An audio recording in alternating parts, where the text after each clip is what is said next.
আসসালামু আলাইকুম প্রিয় বন্ধুরা, আপনারা সবাই কেমন আছেন? আশা করি সবাই আল্লাহর অশেষ রহমতে ভালোই আছেন। তো আজকে যে বিষয়টি নিয়ে কথা বলতে চাই সেটি হলো আমার 50 পিস মুরগি থেকে আমি প্রতিদিন কত টাকা আয় করি।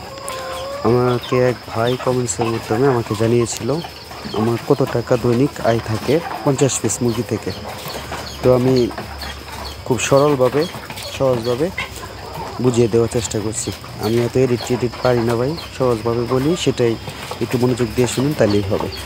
তো যেটা কথা, 50 পিস মুরগি থেকে আমি সর্বনিম্ন যদি নাও পাই তাও করেও 35 পিস ডিম পাই অন এভারেজে, মানে প্রতিদিনই 35 পিস ডিম সর্বনিম্ন পাই। উপরেরটা বাতি দিলাম, ওটা পাইলামই, মানে 35 পিস দেয়, আপনাদেরকে বুঝাই জিনিসটা। তো 35 পিস ডিম 15 টাকা করে দাম আসতেছে 525 টাকা। আর 50 পিস মুরগি দৈনিক গড়ে 5 কেজি খাবার খায়। 5 কেজি খাবারের দাম 50 টাকা কেজি। 1 কেজি খাবারের দাম 50 টাকা। তো 5 কেজি খাবারের দাম 250 টাকা। আর ইত্যাদি আনুষঙ্গিক ওষুধ, মেডিসিন, টুকিটাকি আরও দৈনিক 30 টাকা ধরেন।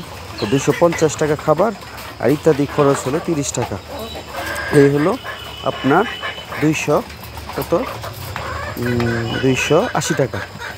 আর 35 পিস ডিম 15 টাকা দাম আসতেছে আপনার 525 টাকা। তো সোজা হিসাব, আমার দৈনিক সর্বনিম্ন যদি লাভ থাকে তারপরেও 240 টাকা আমার লাভ থাকে। আমি এখানে আরও বেশি থাকে, আমি মূলত 35 পিস ধরে হিসাবটা বুঝালাম। অনেক সময় 39টাও পাই ডিম, অনেক সময় 37টাও পাই। ওই উপরের 2-3টা যে পাই ওটা আমি আর বলি নাই, আমি সর্বনিম্নটা দেয় হিসাব করে দেখাইলাম। তো এই হলো হিসাব। সবাই ভালো থাকবেন। আসসালামু আলাইকুম। আমার জন্য দোয়া করবেন, আমি আপনাদের জন্য দোয়া করি। আল্লাহ হাফেজ।